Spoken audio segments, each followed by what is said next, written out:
Hello, everyone. We'll start on time. Welcome. Thanks for coming to this seminar, the nature of Nepal's politics. I just wanted to be right in the title because this is Bhaskarji's title. I don't want to change it. Well, Nepal actually has grabbed global attention since the Gen Z movement of September 2025. And even international media, which rarely covers smaller countries like Nepal, unless there is something very interesting, has been giving a lot of attention. Even a few days back in the New York Times, there was a fresh article on Nepal after the elections. So that's an example. And the reason, as we all know, is the Gen Z movement, which the word Gen Z now perhaps seems to be a generalized kind of a term, not just only relating to a specific age group, but the youth movement that we saw in Sri Lanka, in Bangladesh, Nepal, Indonesia, now all more or less are also being termed as Gen Z movements. But these have been looked at for something that it has brought about or had assumed to bring about changes in these countries, change in politics and the political economy of these countries. And Nepal is now being taken as an example where the youth, the Gen Zs, have succeeded, not only in the protest and the movement, but in terms of really getting the old guards to history and then bringing forth a new kind of change. Now, whether that change has really come and what does that change really mean? Like, what does change mean to people perhaps is also a different thing based on who you speak to, right? And what kind of change the countries will see is also something that is yet to come. But at the moment, what we saw in terms of the protest and its aftermath is being taken as a historic kind of a moment in Nepal's politics, as we see it from outside as well. But to talk about all this and the nuances perhaps that are in over there, we could have none other better than Dr. Bhaskar Gautam. He is a researcher, independent researcher based in Kathmandu. Dr. Gautam, he did his PhD in politics from Kyoto University. And his research interests are in democracy, politics, religion, social transformation. And he's got various publications to his credit. I'll not go into the details of all that. Thank you, Dr. Gautam, for being here. And we are looking forward to your talk for fresh perspectives from the ground in Nepal on the nature of Nepal's politics. So perhaps you can speak for about 35, 40 minutes in the beginning, if you would want that time, and then we'll follow that with Q&A. Over to you. Thank you, Pushpaji. I'm very pleased to be here, and I would like to thank Pushpaji and his team for organizing this talk in a very short notice. I requested it quite late, but he was very generous to, make this happen. So thank you very much for this. So I was thinking what to propose in terms of, title and how to go about it. And then, as he said, he doesn't want to do anything with the title, so I'll slightly begin with that. Nature of Nepal's politics. By nature, of course, we could talk a lot about a number of different things, but if we see last 20, 30 years in Nepal, there is some, recurring pattern. Nepal has seen one after another movement from 1990 onwards, or even prior to that, but since 1990, if we think of a democratic dispensation in Nepal.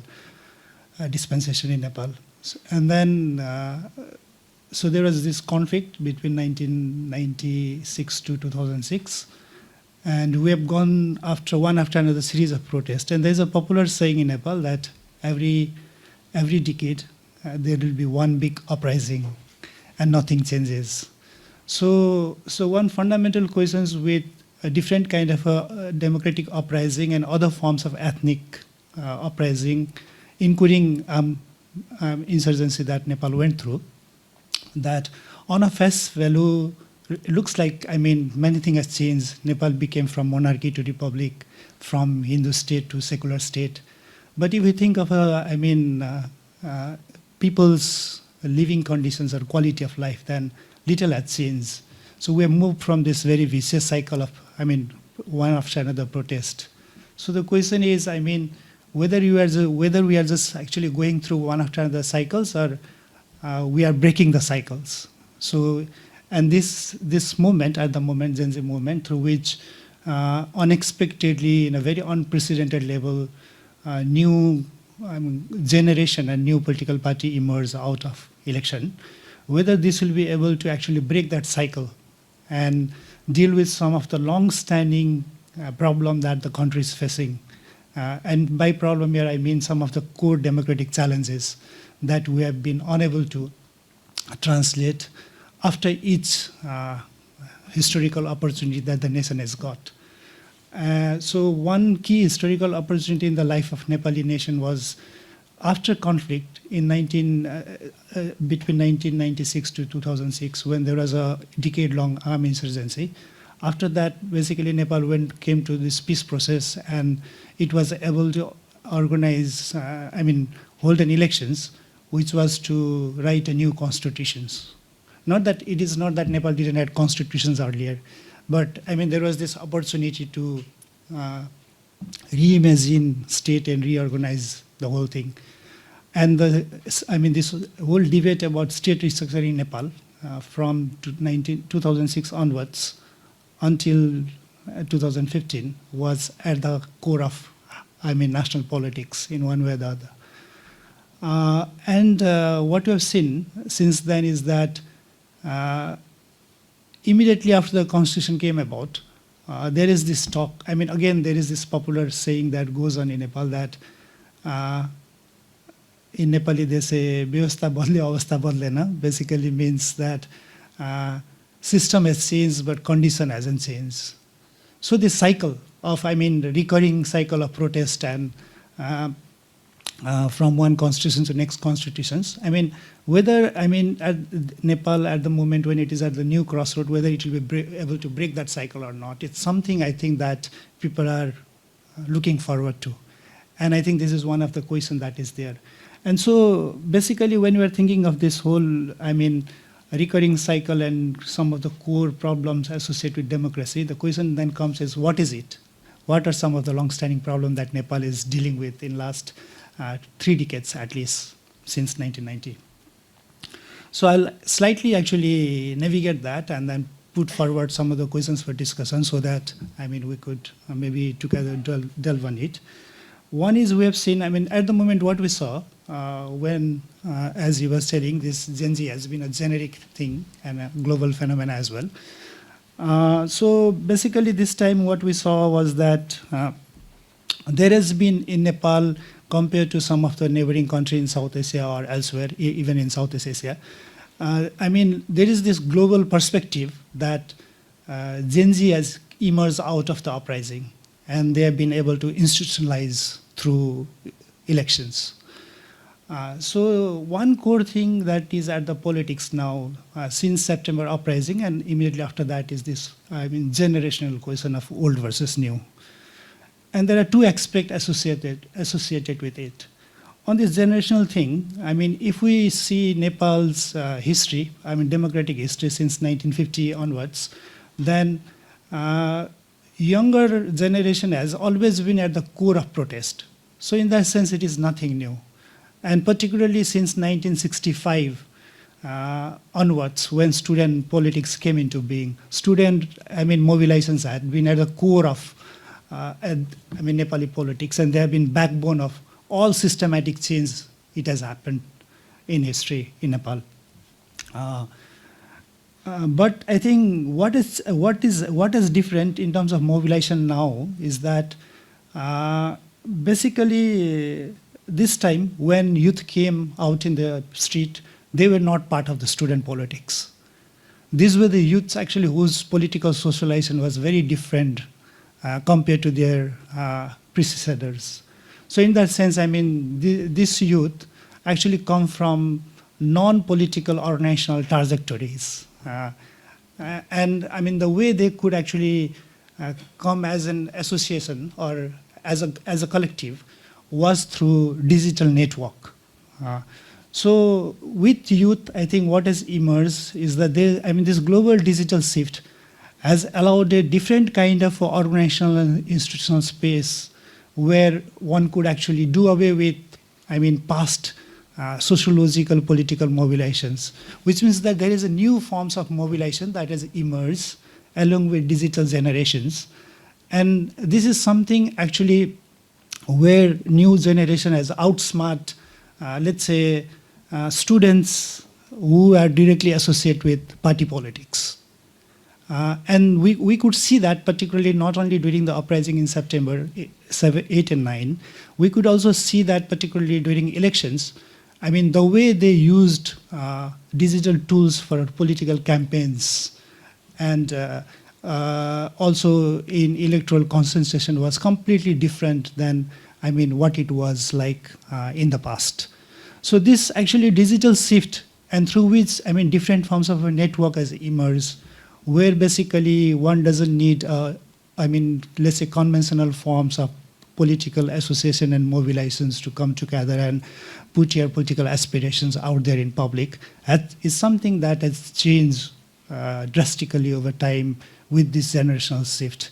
So, and this has actually given a different kind of space than the way we conventionally talk about political institutions and forms of collective mobilizations in politics. And so this is one key thing when that has emerged when we think of this old versus new kind of thing. And because of this, I think there is a different kind of a political platform that has emerged, where we need to think of a political institutions in a very different way than we traditionally used to think of it. So this is one thing and a thread of institutions that I would like to highlight, and I'll continue with the institutional thread while making my subsequent points. And with this, basically what we have seen is that traditional or conventional political party, they are still, thinking how to deal with, digital tools and techniques. It's not that actually they are not using it, but they are using it in a very slightly old style. But I think this, the generation that has come from a very different sociological background is using it in a very different way. So I think there's a catch-up between old political forces when it comes to digital tools and techniques, and then with the new one, which is basically by far ahead of it in many ways. With this, there's a next thing that, so this is just a means through which I think the way politics is taking place has slightly shifted. And it has also shifted in a decisive manner, I will say. But what's the content of it? So when we see the content of it, I will prefer to use this term called politics of resentment. But if we see the quality and level of content that is out there in politics by Gen Z, maybe resentment is slightly much more complex and deeper term. The way I think content has been out there is like it has been a politics of envy, that why certain guys in politics is so rich, why I am not rich, kind of a thing. So I think politics of envy is something that I'll use for now, because given the quality of content that is there out in public through, particularly the way younger generations are using it. So this digital activism initially was targeted on this. There was two dominant trend, which of course again is not specific to Nepal. This Nepo kids, Nepo babies kind of thing, and the politics which was clearly against anti-corruptions and good governance. If we see that, I think then there was so much only about this rich versus poor put in a much more simplified way, because this was much more populist in nature, and which has not taken into consideration of the complexities associated with resource distribution and society. And I'll come to that complexities in the context of Nepal, and also with some global trend to it. So there what we have seen is that this rich versus poor kind of a thing has been very much simplified in social media, while let's say anti-corruption protests and other things were made. And some of these were actually, let's say, part of the naming and naming kind of a thing with Nepo kids in particular. But I think while this rich versus poor was being played out, one of the long-standing problem that Nepal has been facing historically, by historically I mean let's say 200 years at least, is this whole perpetual problem of unemployment, where Nepal has been hardly unable to, deal with it. And if we see Nepal's historical trajectory, then during the empire time, Nepal used to send Gorkhas to serve the global empire. At the moment, actually, Nepal sent migrant labor to serve the multinational companies. And its remittance share has only increased in its, proportion to GDP over the period of time. So, in a way, Nepal is just actually labor exporting nation. And that has been its main economic source throughout. And it has been unable to deal with perpetual unemployment and deep economic problem that is, connected in the country.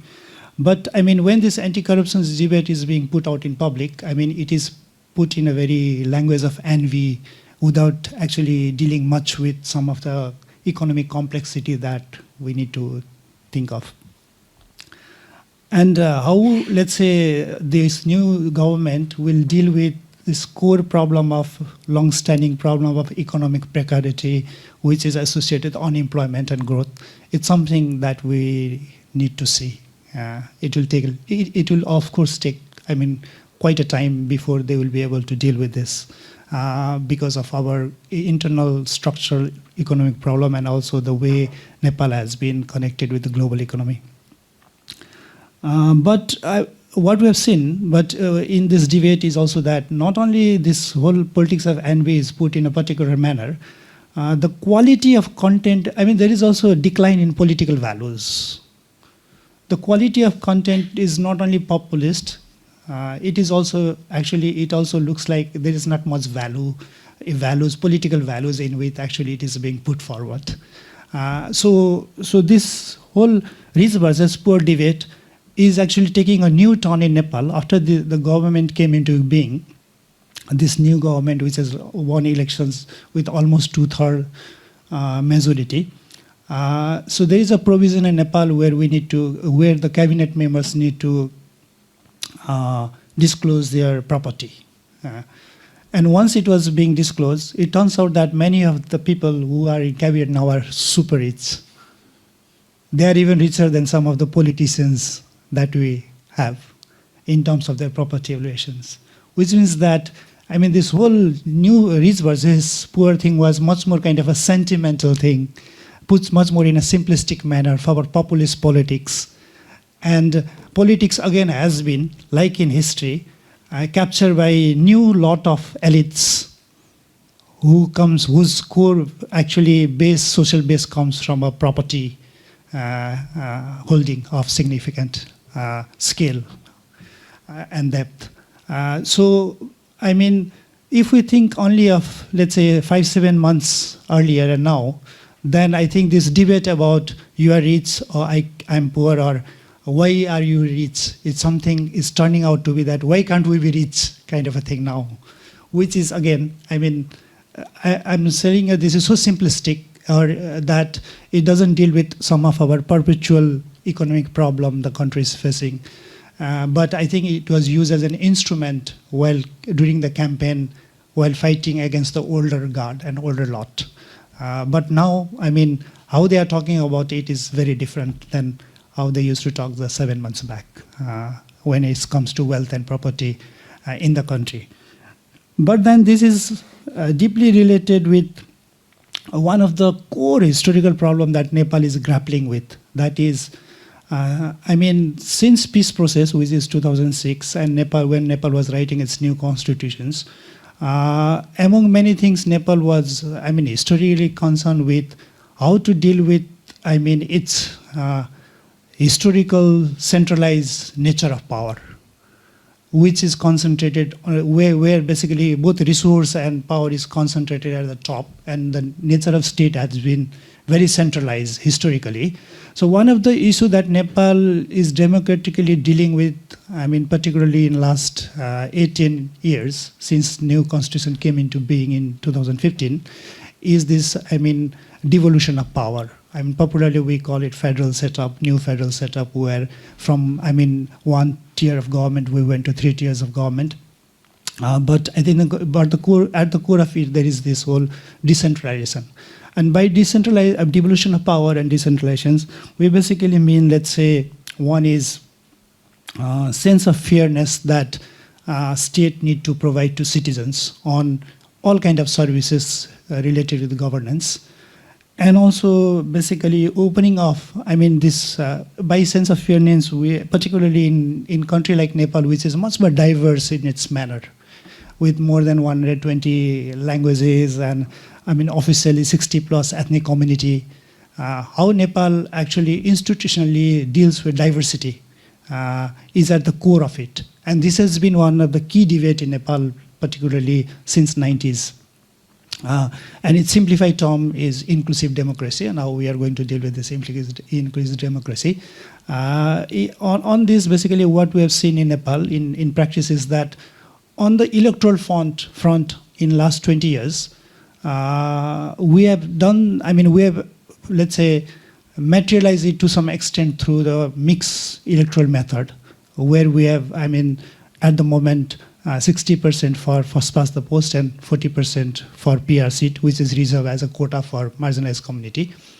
So, and part of the fear, I mean, inclusion, particularly for women and other ethnic community, lesser for Dalits and others, but is actually addressed through this.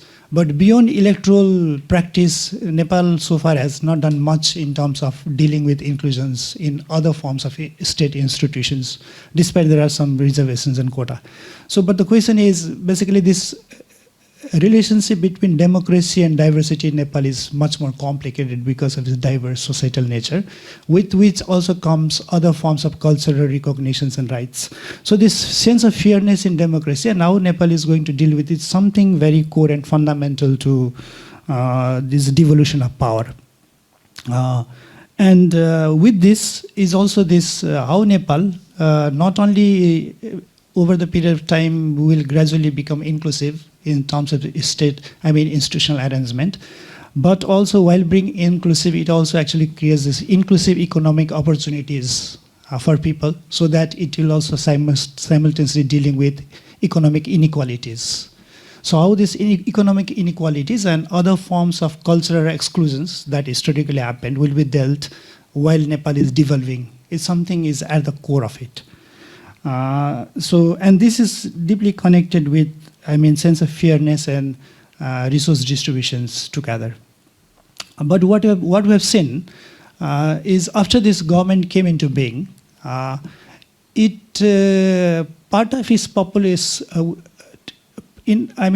as part of its populist politics, it proposed 100-point to-do list or agenda, and with some kind of a target tracking mechanism that in 1 week it will achieve this, and 2 weeks they will achieve subsequent points, and then by 100 days they will achieve everything.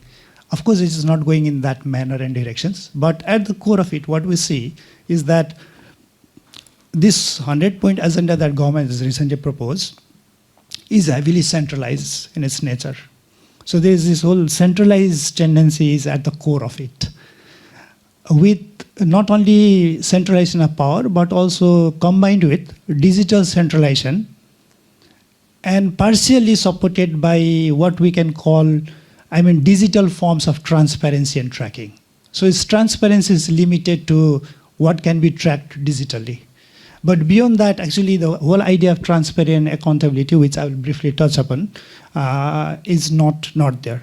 But if we actually see, between the lines of this 100-point agenda, then, the governance mindset, our governing mindset is pretty much centralized digitally and otherwise, which is actually against the spirit of constitutions of, its devolution, and how government is going to deal with that in, let's say, in immediate 100 days and in subsequent months and years.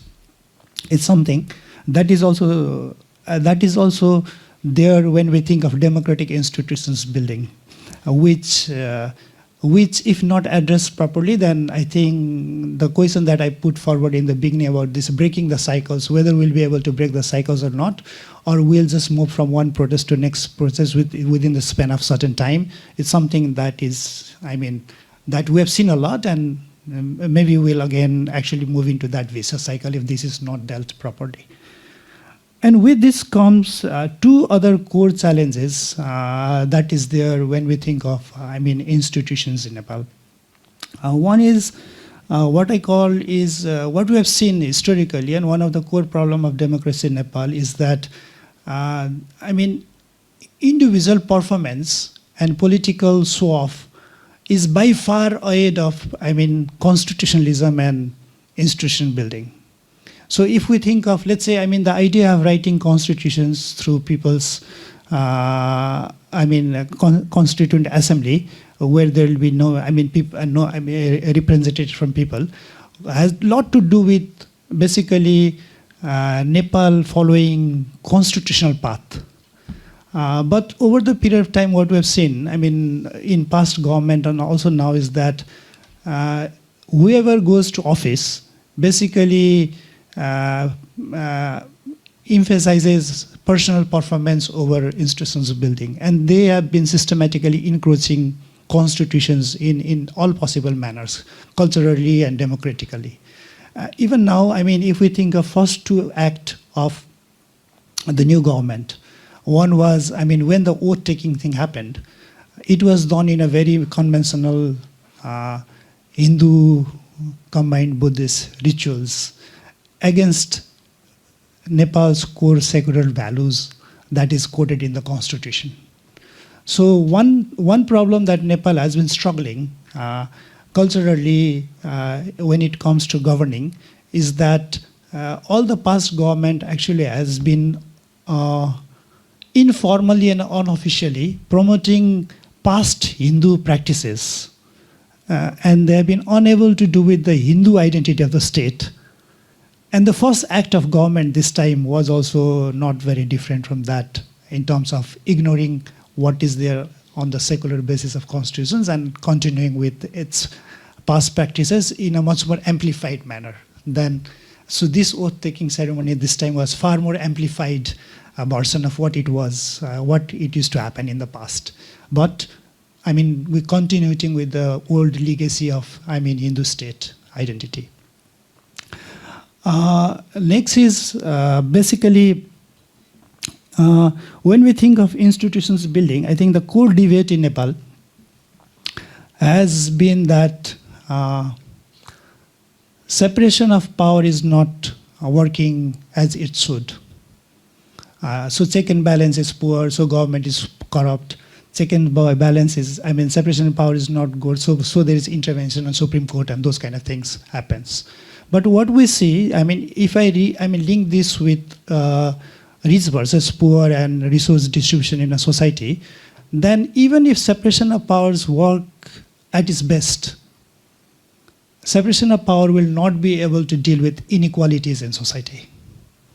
This is only elite managing their interests and contradictions at a level which will not be able to address the inequalities, structural inequalities that exist in society. So the problem is, it is true that separation of power is not working, and there has been lots of individual encroachments to it. So, but even if it works at its best, it will not be able to deal with, this economic precarity that the country is facing. The problem of unemployment, problem of inequalities, particularly on the economic terms. So this is one thing that is out there, and there is not much debate about this when we are actually looking at debate about rich versus poor, or other kind of debate of, let's say, participation of institutions in Nepal, whether that be at academia or Supreme Court or other places. That is important, but that's not enough. So next, but those institutions are also already at threat. And next step by government this time, after it came to power, is that it is trying to control press and unions. So in a way, it is actually trying to redo some of the mistakes that Nepal had done in the past, particularly in 1960s, when King Mahendra was there. I mean, at the time, he dismantled the elected parliament and banned political party. It will move into very different directions. But basically, the whole core idea, basically, to control press by actually in the name of what they are calling one-door policy. And what government is trying to do is cut all the aids that comes from state to the press. Rather than that, they are channeling that back to the state media, television, radio, and print. So once you stop providing aid to the private media, you will automatically actually, some of them are already dying, which were in a very poor state. Others will struggle in one way or the other. So it is actually checking all those economic outlet that goes through aid to media on the one hand. On the other hand, actually, it is officially announced to stop student councils at the university. So what we have already started to see in terms of this whole centralized control is that both press and unions are being systematically targeted in very different ways, which again is against the core norms of constitutions. If, let's say, if you are controlling freedom of association and freedom of expressions, then I think there is a lot of problem that comes with it in the long run, and how we are going to deal with it. So that is one. Next, basically, when we think of constitutionalism and institutions, historically what we have seen in Nepal is that one of the key problems Nepal is facing in terms of democratic institutions building is that, this problem of impunity in Nepal is very deep. It is entrenched. It is very, very deep. And every single government since 1990, a democratic government that came to power, they have been unable to ensure basic minimum rule of law, because they have been unable to do much on redoing the impunity entrenched power relations that existed in the country. So the question that comes with this is that when the debate about anti-corruption and governance is very shallow and simplistic based on populist politics, how any government actually is going to ensure good governance when they cannot ensure rule of law? It's something, because one cannot think of, let's say, a basic anti-corruption measure being in place if there is no rule of law in the country. And on this ground, on rule of law ground, what we have seen after this government came into being is that once they came to power, unlike in the past, there has been some very high-profile popular arrest of, leaders from the old political party or who were incumbent government officers as well. But because this was so populist that all of them who were arrested, all the high-profile people, basically they are already out on bail, because the ground on which government is arrested was legally not that solid on the one hand. It was much more populist in nature. On the other hand, when they arrested some of the leaders, they decided not to touch upon security officers, because I think they were fearing of backlash that comes with it. And if you want to touch security officers, you will be hardly able to do anything on rule of law in the long run. So this whole impunity thing and how government is going to deal with this, because every single government in the past has been unable to deal with it. And how this government actually will deal with it is something that is yet to be seen. But if they won't be able to deal with this, one thing is for sure, they will be unable to do anything on corruption issue, because these are so interconnected. But the debate about corruption is actually not taking place this way in relation to, challenges associated with institutions building. So I will just quickly end linking this with something that is so fundamental in Nepal and maybe also elsewhere, that when we think of democratic institutions building and some of the entrenched deep power relations that I mean, that is there in the country, and any government has to deal with it, also to manage the interest contradictions, but also to undo it over the period of time. It also has to think of, let's say, issue of violence and public security associated with it in a much more imaginative and also nuanced manner. What we have seen is that, let's say, historically, since 1930s, when democratic imagination and democratic politics came into being in Nepal and also in South Asia, violence actually has been at the core of it. Whether, let's say, we are thinking of non-violence protest or we are thinking of violent protest, it has been at the core of it, how to deal with it and how to use it or how not to use it. This time also in September, what we saw is that from, let's say, selective burning of parliament to selective targeting of, individual houses to selective targeting of, private property of big businesses. One thing that is very clear is that the nature of protest violence use has been much more organized in nature. Of course, there is a spontaneous side of it also, but it was also much more organized. And the suppression that state used on the first day was also very much, out there, very brutal in its manner. But the debate immediately after was that either you're quiet about it without taking any ownership. We don't know who did what happened in Nepal in September 8 and 9. Because nobody politically came out and took responsibility of it, unlike in the past. This is where I think there is this whole declining of political value. In past, when we saw when there was a conflict in Nepal, like Mao's, conflict, let's say if some worse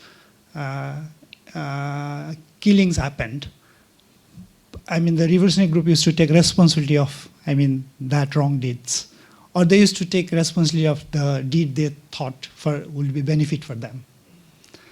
But at the moment, what we saw this time is that lots of invisible actors in a much coordinated manner, also in a very tacit way allying with police, particularly military, basically were active in the protest.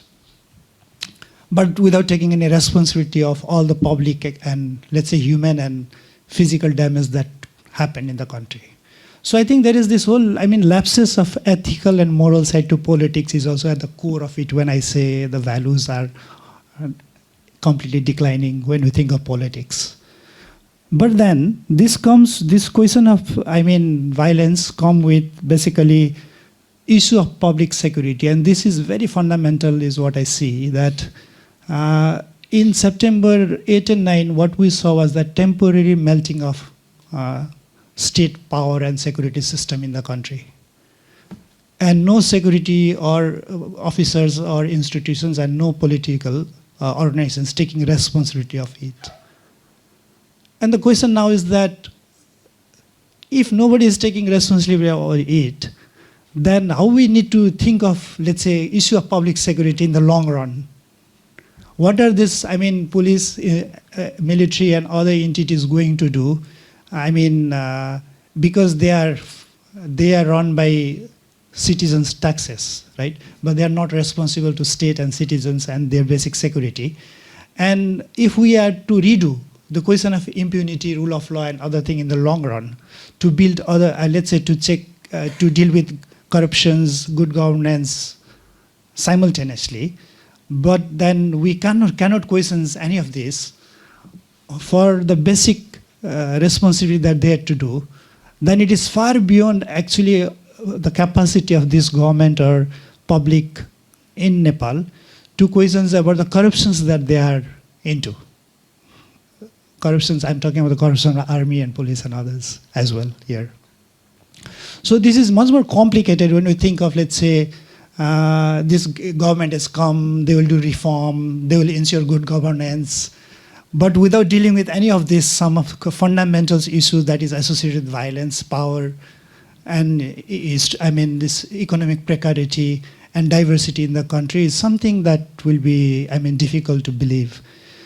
So these interconnections of issue I see is at the core of democratic imagination and institutions building, but then the nature of politics is so populist in nature, and it's gradually becoming so shallow at the one hand. On the other hand, actually this whole cycle, vicious cycle that Nepal is going through in last decades, looks like near future, it is very unlikely that we'll undo it, despite it looks like there's a beginning of new chapter in the country, because old guards has gone out, new generation has come in. The party that is in power now basically is a party that was newly formed just 3-4 years back.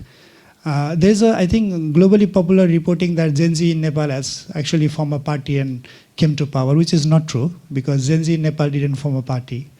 There was a party that was formed 4 years back, and then Gen Z overwhelmingly support that party, but it is not, the people who are in power now are not Gen Zs, but people who are in power, particularly in the very narrow definition of generation category, they are actually millennium generation, which has taken advantage of the whole thing in the name of Gen Z.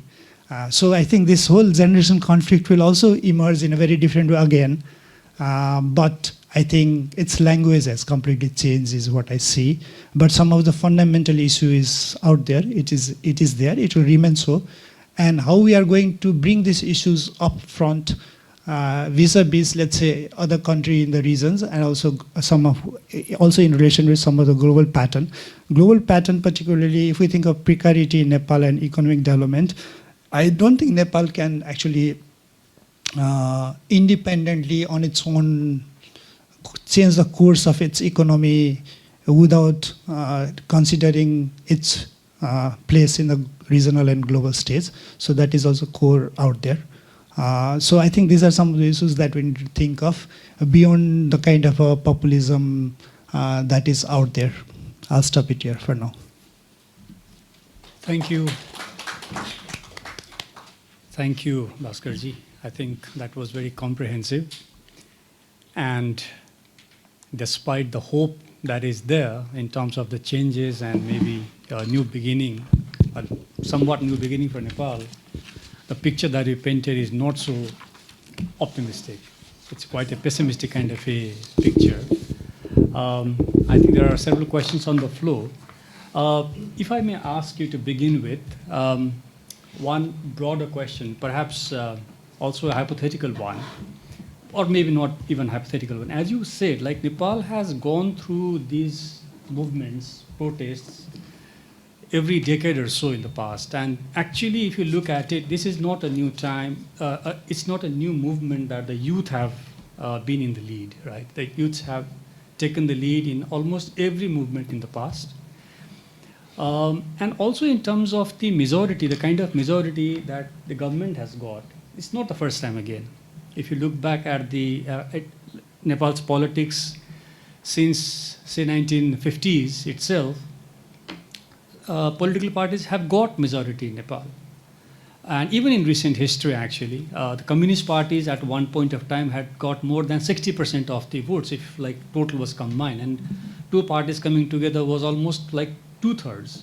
But in none of these instances were they able to retain it and then, give country a course for stability.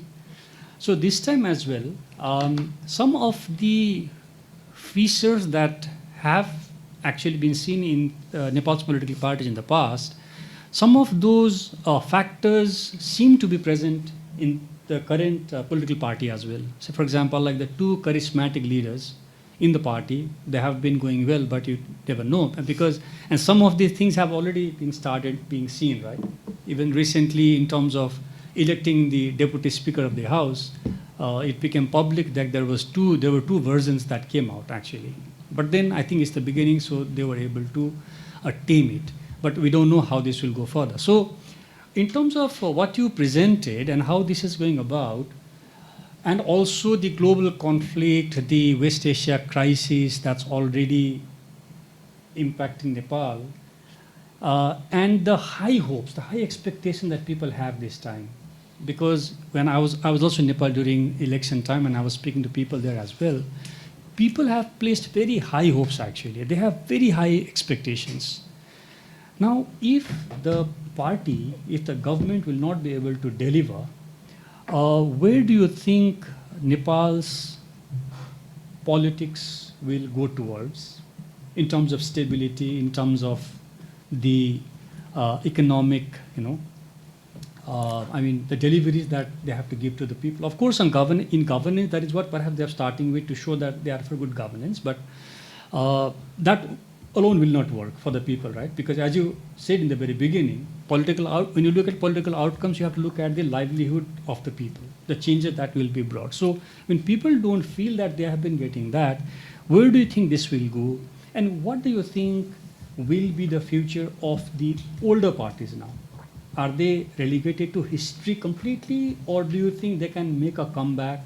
What are the possibilities, and how do you see them as perhaps, gaining themselves that lost ground again? Yeah.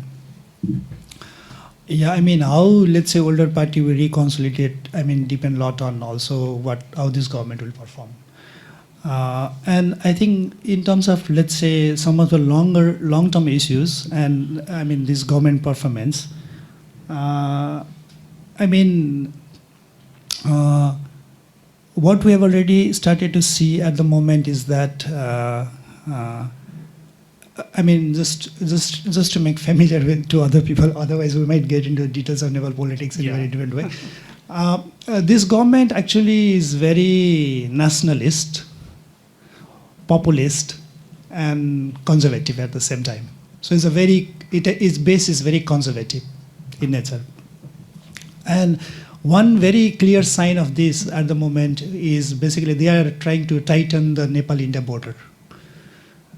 I'm not saying one doesn't have to think of that, but before being able to do that, there has to be some solid, I mean, preparation foundations of, I mean, to be able to do so.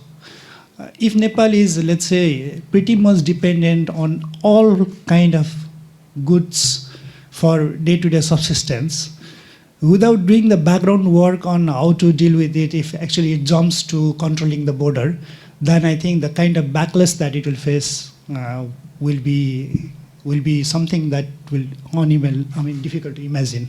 Because government in the past has tried to do this in 1960s, in 1980s, and also recently in 2015-17. But without doing much preparations. And even now, actually, they have already started to jump to that. And the whole idea, this whole, I mean, centralized thing, is the one is that, I mean, when I think this tightening border, I mean, Nepal also share more than 1,800 kilometer open border with India. And it is economically very much dependent. And I think the flows of people and goods on a day-to-day basis is, I mean, it's significantly huge.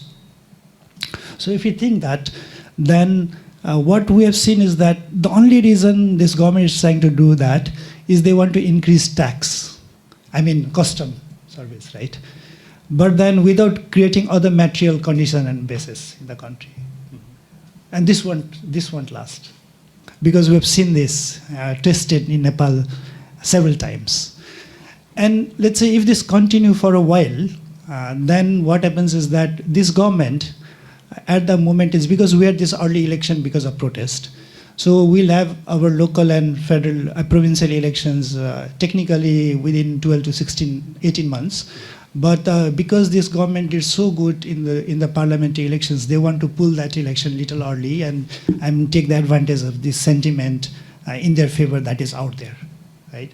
I think if they continue this kind of measures, then I think the backlash will be seen immediately in the local election. So their mistake will allow political parties to bounce back, which we have already seen, because the nature of, let's say, I mean, the rise of this, I mean, new party and the nature of, I mean, voting pattern across the country this time is, if I put that in one word, it was a reactive vote against the old. So it was more than, I mean, they pursuing the people to get the vote based on any, let's say, conventional kind of a ideological ground or their own merit or democratic credential, Rather than that, actually it was completely a reactive vote where people didn't like the old guards and wanted to see new change. And this is where what you are indicating is there. Historically, actually Nepali people has also this pattern of voting. If we see, let's say 2008, when Maoists came after a decade-long armed conflict, they became the largest party because they were the agent of change. And not only Maoists, at that time, there was a regional party that emerged because the two of those party, Maoist and popularly we call it, Madhesi party, a Madhesi-based party, basically they emerged after 2008 elections as two of the largest party in the parliament. So each time people have actually voted for something that is emerging as a new force. So that is there. But immediately next election, what we have also seen, when they have been unable to deliver the basic minimum, they have drastically actually become, weaker party. So this pattern is also there. And without actually, what I'm saying is, if they only play on populist ground without actually creating some material ground for their reform and other thing, then, it won't take that long for us to see that backlash. And even when older party won't do anything, there will be opportunity for them to reconsolidate. Similarly, actually, there is an opportunity for new party also to perform. Only the populist branding will not be enough in the long run to perform is what I see. There has to be some very concrete measures that need to go simultaneously. But if the idea is only to raise taxes and increase the revenue of the state without actually delivering to some of the basic core, then I think that won't last. And I don't know how this will unfold over the period of time, but earlier signs in these directions are not good is what I can say. Thank you. Let's take questions from the floor. I hope there are questions. Yes, Ranjay.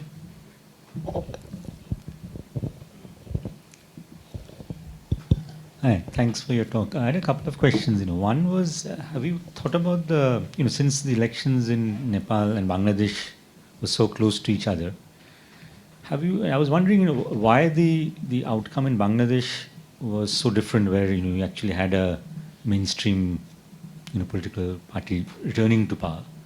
And in Nepal, of course, you described the situation well, it was a different outcome. And two, just in terms of comparisons across in South Asia, one of the early examples that comes to mind, this is from India, is where the Aam Aadmi Party, new party, came out of the anti-corruption movement, headed by a fairly charismatic leader, etc. And actually quite unusual in Indian politics to actually have a new party that's formed and do so well. Mm-hmm. And the Aam Aadmi Party, of course, governed, not of course nationally, but in Delhi for 3 terms. It managed to survive, although its national plans actually failed fairly spectacularly. So I wonder whether you've thought of any parallels or comparisons with the situation in Nepal and AAP. Yeah. With Bangladesh, I think one fundamental difference is that one thing that Nepal has done really good with, democracy is that its electoral cycles are working well. So if you compare with, let's say, past 20 years in Bangladesh and in Nepal, then Nepal has actually, despite, not catching up or doing much on the institutional reform side, particularly its elections are doing good. So, and any party, they are happy to be in power or come out of power and freely accept, electoral results. This time also, initially there was a fear where what old party will do, but then actually they came to elections, they were defeated and they accepted it. I think that has not been the case in Bangladesh for a long time. So I think it was electoral government that decided to stay in power and continue as a fascist regime or authoritarian regime of a different type. I think this is where there has been attempts in Nepal, but I think that has not gone so far that, election has been hijacked for a different purpose. So because of, I think it's electoral cycle, there has been this basic democratic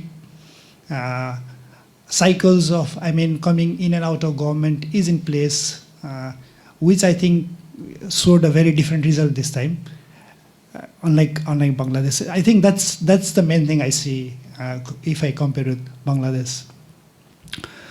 With Aam Aadmi Party, I think what we have seen in Nepal basically is that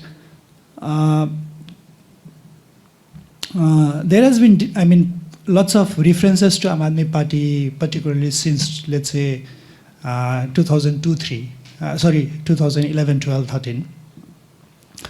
But I think Nepal was slightly taking a different trajectory since 2006 onwards, because I think this Maoist conflict, which was there between 1996 to 2006, Nepal, it is a relatively successful peace process with several electoral cycles where revolutionary party joined the elections and then came to power.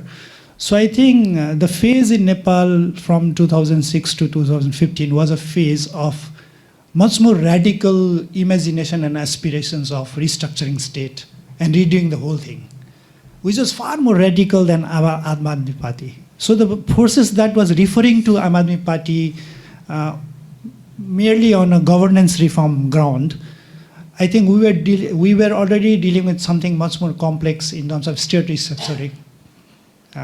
So I think because of that, the group that was referring to Aam Aadmi Party were not gaining much ground. But having said that, what we have also seen is that in many people who actually came to power now, basically are the people in a very scattered manner, where part of, there was a group that was formed in Nepal 10 years back, which was called Vivekshil, and there was a guy called who is no more, Ujjwal Thapa, who is considered one of the iconic guy who was drawing lots from this ethical governance-based politics, and inspiration partly was also Aam Aadmi Party. And many people actually who have come to politics now are product of that. Lots of different anti-corruption movement, public litigations and campaign somehow actually came together after the September incident, because everybody were talking something about good governance, anti-corruption. So I think in terms of actors, we have seen that. But I think the phase that Nepal had between 2006 to 2015 was a very different phase of actually radical imagination, which didn't materialize. And one frustration that we see now is also actually a failure of that hope and aspirations, which was way ahead. And compared to that, not much was delivered. But then the actually group that came out as an actors and somehow happened to be now on a same boat, actually is very close to the kind of, political lexicon that Aam Aadmi Party was also using in the region, is how I say it. Mriganika? Perhaps we'll take a few questions if there are some. Thank you, Dr. Bhaskar. That was a great presentation. My question is something that you did touch upon when you were speaking, but what do you believe are the dangers of an inexperienced government, especially in a country that is not just reviving from a democratic backsliding, but it also kind of has to deal with the ripple effects of the West Asia war and the energy crisis? So you mentioned that there could be a bounce back of the older parties, but I was just curious to know whether you think that this will be a visible generational transition, or is it merely something that is happening as a temporary protest-driven change? Thank you. Shadi? I have a slightly different question, in a sense that we talked about Nepal, and I guess this program as a whole is this idea of protests as a form of, democratic protests as a form of people's really being unhappy about how the government has gone through. And it's not unique to Nepal, right? The democratic backsliding is overwhelmingly a global process. And one of the reasons why that has happened is because despite political enfranchisement, economic disenfranchisement is really severe. And that has been, I think, extremely pronounced in Nepal.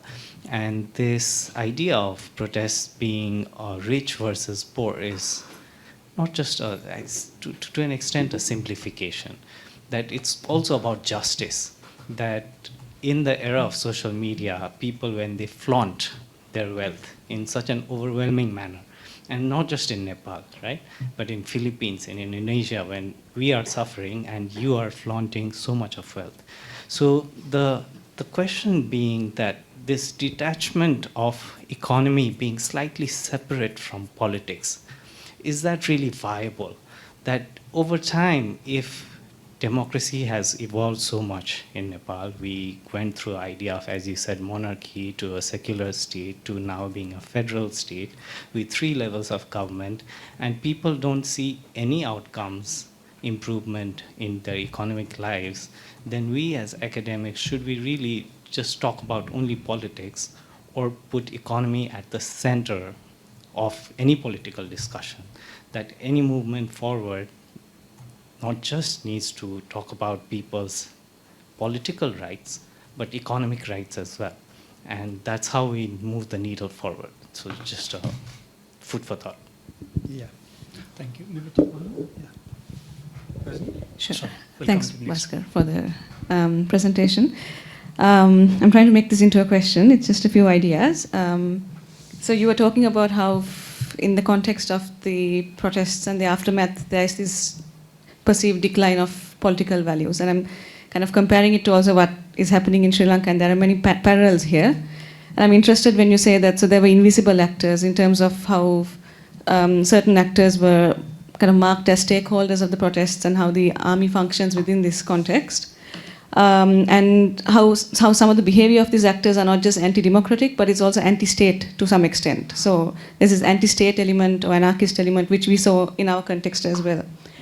And with the assumption that democracy is not always a self-correcting mechanism, I'm just wondering whether you observe in the Nepali context the kind of emergence of a new democratic sentiment among the people. Even if you look at the political economy of our bases, with the democratic sentiment that a landed class might have represented in the 1950s might be different to the kind of changes of political economy, of gig economy and all of that currently. So is there a shift in the democratic sentiment that you observe? And then does this mean that we need a new language to kind of hold the state accountable without borrowing from old democratic frameworks? Yeah. I think I'll go with the last one. I will say yes. I think more than democratic sentiment, I think we also live in this era globally where I don't know whether democracy is still alive or dying. So we need to think beyond the, nature of democracy that exists at the moment. And I don't know what that will be like, but there's a need for that. Which means that, lots of the protest that's happening, whether that is happening on democratic grounds or it's happening on lots of other complex things simultaneously taking place together, is also something that I think we are still trying to understand globally. And I think at the core of it is, one is definitely this, digital structural shift, which has changed the nature of economy, consolidation of resources on a global scale. And its impact on day-to-day life is, I think, pretty much pervasive. But I think it is too early in a way to measure the impact of that in specific historical context also, and also in a global context. So I think because of that, there is this whole global rise of populist, conservative, or to put it bluntly, right-wing government. And in that sense, Nepal is not exceptions. But let's say if we need to think of, democracy beyond what I will say separation of power arrangement, because separation of power will not be able to deal with inequalities. So economy is at the core of it in any case. Then I think what will be that order like, both in terms of institutional arrangement and also beyond institutions in its imagination is something that we need to think of. And for that, we definitely need a different idiom of change and different forms of expressions, which I don't think at the moment in Nepal is coming through this Gen Z lot. One. And this flaunting about rich versus poor is scary, partly because for me, I mean, if we think of politics, then redistribution of resources is at the core of it. With which actually issue of, I mean, justice, all forms of inequality, equalities is at the core of it. So when we say equalities, it is not only about economic equality, it is about, I mean, lots of historical marginalizations that country need to deal with and how it deals with it at the one end. On the other hand, for a country like Nepal, if we compare with Sri Lanka, for example, I think the question of diversity is much more complex, both in terms of its, I mean, variations and intensity. So for those countries, which are, of course, I mean, each country is diverse, but I'm only talking about its, I mean, scales and variations. And then I think some of the historicity in which it is to think of, I mean, issue of justice will be very different, is how I see it. But I mean, the concern is it is not, that is not taking place. Because what is taking place is actually some of the failed global practices. For example, if we think of a finance minister in Nepal, and all of his logic is something that has been failed in US, of trickle-down economy, double-digit growth, and through that we'll achieve, I mean, let's say, opportunity in relation to economic justice or not is something that we have seen globally that we might not. But if those are, I mean, let's say globally failed things are being tried in Nepal on a very different language, then we won't go very far, right? So, and let's say if younger generations are not raising these questions, then there is a serious problem with institutions building, economic justice, and other forms of exclusions that it need to deal with when it comes to, let's say, I mean, interconnected issues of social justice. And that is where the concern is. So I think in that sense, what I'm saying is also the questions that you have raised, but what I'm pointing out there in public is that there's not much debate about it. Of course, there are fringe voices, but that is not the main core of politics that is happening at the moment in Nepal. And that is where the one danger is that is associated with your questions. Whether they are momentary or they will actually thrive over a period of time. I think even if they do very basic minimum, RSP, the new party, will actually gain at least 2-3 electoral success. That is because of the number of seats they've got now, which is almost 2/3. So even if they do half bad in next elections, or relatively good, then I think they are already there as a national force. Now I think it is whether they will be able to consolidate and capitalize on that or not, it's something that is wait and watch. But I think it has already emerged as a national political party in a very short term, and even if they won't do too good, at least one electoral term they will be there as a national party, if not the major one. But what might not thrive in a long run beyond electoral cycle, because electoral cycle is not enough to deal with some of the problems that actually I posed and I've been thinking. Beyond electoral cycle, I think what might be in danger is that at the moment they have benefit of doubt of, I mean, older generation not performing well. Which debate has also been simplified, but if we accept that for a while, then even if they won't do anything, that benefit of doubt won't do any harm. Even if they won't do any good but won't do any harm, I think they will get that benefit of doubt for a time being, is how I see it. It's not that I have much hope in, I mean, the forces that has emerged, but what I'm saying is that if they won't do anything wrong, and if they won't be too ambitious with few things, then they can actually go a slightly longer run. But if they actually start to do lots of wrongs, then I think their credibility, which is there as a benefit of doubt, will actually not last long. And they will be like any other forces with, let's say, weaker moral base, if we are to think of moral politics that seized upon, or let's say poor performance record but still being in power, which we have seen a lot in the past, then those will remain there. Because I think then comes, I mean, the what choices we have, right? I mean, it comes in relation to who are the other actors that will come with a different kind of alternative. And given that won't be much out there, they will, and given they are already there, I think they will, in one way or the other, remain for some time, is how I see it. I think you had a question.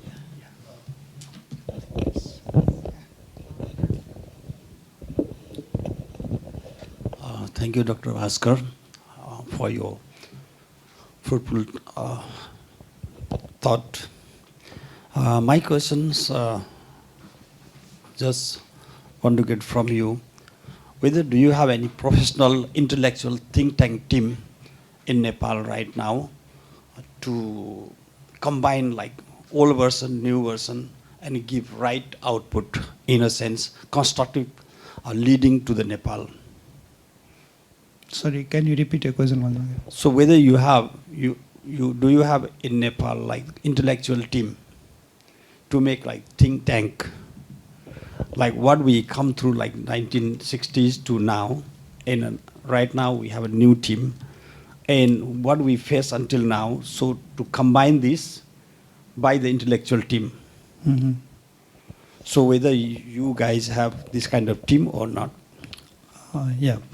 Of course, I mean, if you're talking about actors and people, then of course, I mean, we do have many people in Nepal, I mean, who could do that.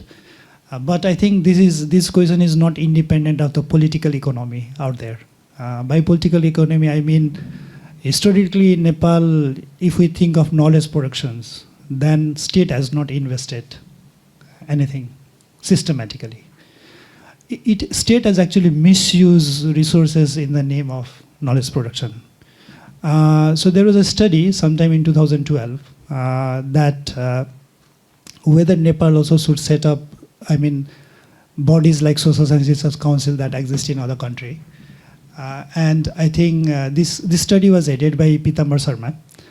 And in that report, what we saw is that almost anywhere between 2 to 3% of annual GDP in the country is being spent by government, aggregated manner, for various studies through ministries. But basically those resources are used in a manner which is very unproductive on the one hand, and other hand it is used in a manner where basically those monies are given to political cadres to different kind of study, and it doesn't go into, I mean, let's say, for a knowledge production systematically in a country. And in a country where, let's say, no state doesn't fund for knowledge productions, it is very difficult that whether through whether you think of 2-3 people or one institutions or 2-3 institutions, whether they can produce something substantive or not becomes very difficult. And the problem in Nepal is not only about a state. I mean, Nepal has also historically depended on foreign aid. And foreign aid also has a very significant GDP share in Nepal. So if we think of donors working in Nepal historically, then they've also not systematically encouraged domestic organizations to produce knowledge. But I mean, significant of the resource, like the resource of Nepal government conducts ad hoc studies, donor conducts ad hoc consultancies, but they won't fund in institutions building in one way or the other. So if we see this, your question in relation to political economy, and let's say, I mean proportion of resources that flows in a country in a very unproductive manner, at the cost of, I mean, misusing those resources that comes in the name of either that is taxpayers' money or it comes for taxpayers. And expecting much from, let's say, different intellectuals or think tanks to give future directions for the country, in absence of this, becomes very difficult. Then it becomes, let's say, individual commitment, passion, individual choice, and which won't last for that long.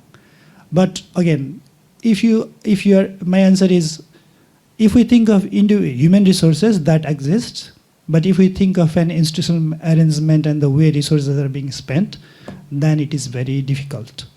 So, and this government also, because historically Nepal has been labor exporting nation, which means that rulers in Nepal has in last 200 plus years not invested in human resources, but are being happy to extract that resources by sending cheap labor in the global market. And as long as this ruling mindset thrives in Nepal, I think there will be a huge problem in relation to how we produce knowledge for a country that can be collectively used by the people and by the rulers. Because rulers, I think, don't need knowledge in Nepal. And how we change that mindset is, I think, one of the historically long-standing questions that we need to think of. And again, even now, this government also tendencies on the respect they show for knowledge is not that encouraging. So there is a political economy problem on the one side, and there is also serious mindset problem of rulers in terms of how they actually take knowledge for the benefit of public good in the country. So this has to be changed, but people are there.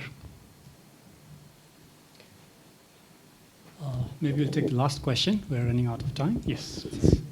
Thank you so much for your presentation. I have a basket of questions about Nepal's foreign policy, so you can answer any of them. The new government has talked about its hopes for Nepal to serve as a bridge between India and China, and its plans to also attract more FDI instead of ODA. So I was wondering, what do you make of that? What does that mean concretely? What do you think? How would India see it, for instance? Is there potential for China to expand its economic footprint in Nepal if Nepal is trying to court more investment projects coming in, focus on connectivity, which China kind of excels at in terms of physical connectivity? And where does the US enter this? Thank you so much. It's a huge question, but maybe you can respond it briefly. Yes. This exists at a rhetorical level. No, from yam between two boulders to vibrant breeze is a metaphor that is shifting on a political rhetoric. But in real terms, if we see last 20 years, then again, there is not much government has invested to make that breeze vibrant. But on all three grounds, if we think of MIT, manufacturing, infrastructures, and technology are three things that goes together when we think of trade agreement or other kind of a bilateral arrangement with all countries. Nepal, India, China, or US. But if we see on these three issues, then on all three grounds, other from physical connectivities, which is slightly improving over time, there has not been much, not only from Nepal side, there has not been much, also from India or China side to take this to a different level. And how, let's say, in South Asia, let's say how India will drive prosperity of the region, not only Nepal, Maldives, Sri Lanka, Bhutan, other, along with its own prosperity, is something that is yet to be seen. So on that front, I think there is not much that is happening in the region, which has to happen. Beyond, I think, this, beyond very old tactics of geopolitics and suspicion. Because let's say if India and China are doing trade and investing in each other, what is wrong in any other country actually having any bilateral arrangement with one or two of its neighbor on its own terms and conditions? So I think this, as long as that won't change in a region, both from Chinese perspective or Indian perspective, I think it will be very difficult to smaller nations like Nepal, or again I will say Bhutan, Sri Lanka and other region, to move ahead, because there are lots of constraints that comes with it, from this whole conventional approach of looking at other nation at the cost of one own interest. So that has to be changed, and I think Nepal alone won't be able to do this. This has to be a regional, pursuit that needs to go together. But I don't think regional entities in the region is doing much, whether that be SARC or SAFTA or other thing. So in that sense, there is a very clear, deeper historical problem associated with it, which has to be changed. But how this will change has to also be a mutual, collective imagination in the region, which at the moment is not in the horizon. Thank you, Dr. Gautam. We have actually crossed our allotted time. So with this, it's a very rich kind of a discussion, I think. So I will not attempt to summarize what we have discussed, but perhaps the one lesson is that we got from your talk as well is, yes, Nepal has shown a change, but again, the change depends on how one perceives it and what the Nepali people have expected when they have given this huge mandate to the new political party and the new government. And it remains to be seen what is the minimum that Nepali people have want to be placated, and then this government going forward. Hopefully, it will do its best and try to live by the promises that it has made through its election manifestos, the 100-point program, and several others. And we will get more chances to discuss about what's going on in Nepal in our upcoming forums. So thank you for that talk. Thanks to all the participants for your participation, for the questions. We hope to see you in our next seminars. Thank you. Thank you very much for this opportunity, and thank you to all of you.